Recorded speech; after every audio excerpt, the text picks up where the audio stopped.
नमस्कार, स्वागत है आपका चुनाव आज तक पर। मैं हूं आपके साथ प्रियंका दुबे। लोकसभा चुनाव में कांग्रेस ने 99 सीटों के साथ जबरदस्त वापसी की है। पार्टी नेता राहुल गांधी ने यूपी की रायबरेली और केरल की वायनाड लोकसभा सीट से जीत हासिल की है। राहुल गांधी को दोनों में से एक लोकसभा सीट छोड़नी होगी। राहुल गांधी के सामने सवाल खड़ा है कि वो रायबरेली सीट छोड़े वायनाड। राहुल ने बुधवार को केरल के मल्लमपुरम में इस दुविधा का जिक्र किया। उन्होंने कहा कि वो जो भी फैसला लेंगे उससे दोनों की संसदीय सीटों के लोग उनसे खुश होंगे। लेकिन यहाँ राहुल ने एक बड़ा संकेत भी दिया है। हम इसका जिक्र करेंगे, लेकिन उससे पहले आइए सुनते हैं कि राहुल गांधी ने क्या कुछ कहा। Now I have a मेरे सामने एक दुविधा है। ഇപ്പോൾ എൻ്റെ മുന്നിൽ വലിയ ഒരു ധർമ്മ സങ്കടമുണ്ട്. the question is will I be member मैं वायनाड लोकसभा सीट से सांसद रहूं या रायबरेली लोकसभा सीट से। എൻ്റെ മുന്നിലുള്ള ഏറ്റവും വലിയ ധർമ്മ സങ്കടം ചോദ്യം എന്ന് പറയുന്നത് ഞാൻ റായ്ബറേലിയിലെ പാർലമെന്റ് അംഗമാവുമോ ആയി തുടരുമോ അതോ വയനാട്ടിലെ പാർലമെന്റ് അംഗമായി തുടരുമോ। दुर्भाग्य से प्रधानमंत्री मोदी की तरह मैं भगवान द्वारा निर्देशित नहीं हूं। मैं एक साधारण मनुष्य हूं। राहुल गांधी ने इस मौके का इस्तेमाल प्रधानमंत्री नरेंद्र मोदी पर कटाक्ष करने में भी किया। उन्होंने कहा कि दुर्भाग्य से वो प्रधानमंत्री की तरह सीधे भगवान से निर्देश नहीं लेते। राहुल ने कहा कि पहले प्रधानमंत्री मोदी ने कहा कि 400 पार, इसके बाद 400 पार गायब हो गया और 300 पार आ गया। इसके बाद 300 पार भी बदला। इसके बाद प्रधानमंत्री ने एक स्पीच दिया जिसमें कहा कि मेरी माँ की मौत के बाद मैंने ये महसूस किया कि मैं बायोलॉजिकल नहीं हूँ, मैं कोई निर्णय नहीं लेता। मुझे इस धरती पर परमात्मा ने रखा है और वही सारे फैसले लेते हैं। मोदी जी का परमात्मा विचित्र है। उनका परमात्मा उनके सारे फैसले अंबानी और अदानी के पक्ष में लेने के लिए मजबूर करता है। सुनिए राहुल ने क्या कुछ कहा। आपने देखा कि कैसे प्रधानमंत्री ने कहा 400 पार। ഇലക്ഷൻ സമയത്ത് കണ്ടു കാണാം പ്രധാനമന്ത്രി പറഞ്ഞു 400ലധികം വോട്ടുകൾ 400ലധികം സീറ്റുകൾ।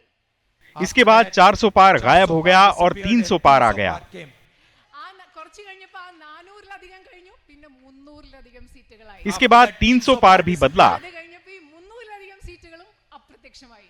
और उसके बाद उन्होंने एक स्पीच दिया जिसमें कहा कि मैं बायोलॉजिकल नहीं हूं। I am not biological. അത് കഴിഞ്ഞിട്ട് അദ്ദേഹം ഒരു പ്രസംഗം നടത്തി. ആ പ്രസംഗത്തിൽ പറഞ്ഞു നിങ്ങളെയൊക്കെ പോലെ ഞാൻ ജൈവികമായി അതായത് ജീവശാസ്ത്രപരമായി ശാരീരികമായി ഉണ്ടായ ആളല്ല। उन्होंने कहा कि मेरी माँ की मौत के बाद मैंने ये महसूस किया है कि मैं बायोलॉजिकल नहीं हूं। Biological person. എൻ്റെ അമ്മ മരിച്ചതിന് ശേഷമാണ് എനിക്ക് മനസ്സിലായത് ഞാൻ നിങ്ങളെയൊക്കെ പോലെ ശാരീരികമായി അതായത് ജീവശാസ്ത്രപരമായി ഉണ്ടായ ഒരാളല്ല എന്ന് എനിക്ക് മനസ്സിലായതെന്നാണ് നരേന്ദ്രമോദി പറഞ്ഞത്. मैं कोई निर्णय नहीं लेता। ഞാൻ ഒരു തീരുമാനവും എടുക്കില്ല. मुझे इस धरती पर परमात्मा ने रखा है और वह सारे फैसले लेता है। എന്നെ ഈ ഭൂമിയിലേക്ക് വിട്ടത് ഒന്നാമത് ഞാൻ ജീവശാസ്ത്രപരമായി ഉണ്ടായ ആളല്ല. എന്നെ ഈ ഭൂമിയിലേക്ക് വിട്ടത് പരമാത്മാവാണ്. എൻ്റെ എല്ലാ തീരുമാനങ്ങളും എടുക്കുന്നത് അദ്ദേഹമാണ്. ഇതാണ് നരേന്ദ്രമോദി പറഞ്ഞത്. मोदी जी का परमात्मा विचित्र है।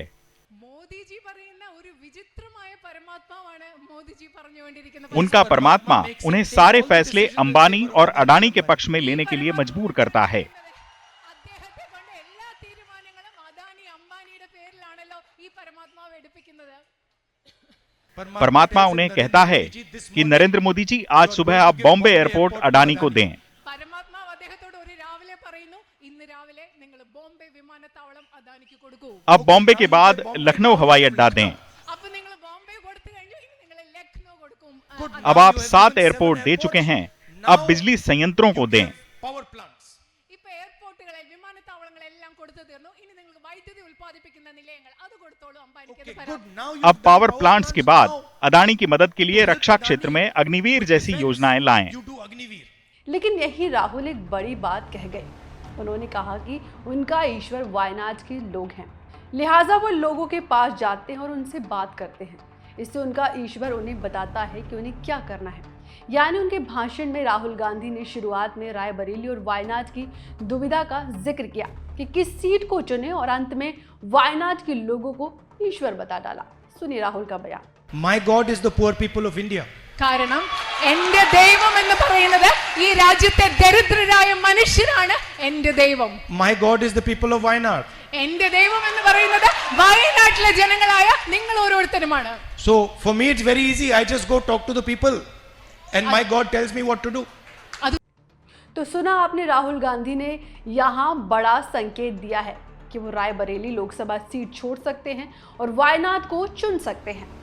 दरअसल लगभग 40% मुस्लिम और 20% ईसाई मतदाताओं वाली वायनाड लोकसभा सीट का रुख राहुल गांधी ने तब किया था जब पिछले लोकसभा चुनाव के दौरान अपनी परंपरागत सीट अमेठी हारने की नौबत आ गई थी। 2019 की लोकसभा चुनाव में जोरदार मोदी लहर के बीच राहुल गांधी वायनाड सीट जीतकर संसद पहुंचे। लिहाजा ऐसा लगता है कि राहुल गांधी अब इस सीट को नहीं छोड़ना चाहते। फिलहाल मेरे साथ इतना ही। चुनावी राजनीति से जुड़ी तमाम खबरों के लिए देखते रहिए चुनाव आज तक। वीडियो आपको पसंद आए तो लाइक करें, साथ ही हमारे